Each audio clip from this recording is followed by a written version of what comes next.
يبدو أن نادي الهلال السعودي في طريقه لإبرام صفقة قوية خلال فترة الانتقالات الصيفية الحالية،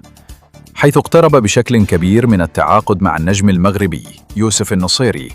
مهاجم نادي إشبيلية الإسباني. وتأتي هذه الخطوة بعدما عبر المدرب الإيطالي سيموني إنزاغي المدير الفني الجديد للهلال عن رغبته الكبيرة في ضم النصيري إلى صفوف الفريق، مطالباً إدارة النادي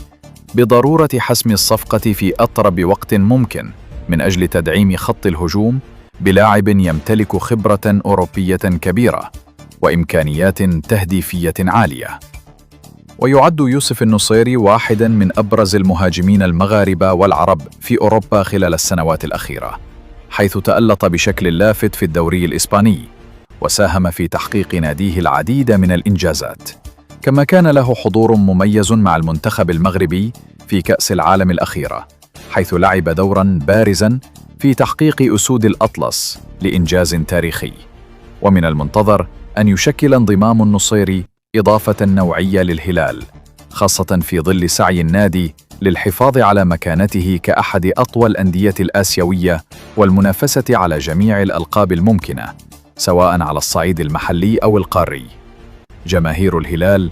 تترقب بفارغ الصبر إعلان الصفقة رسمياً،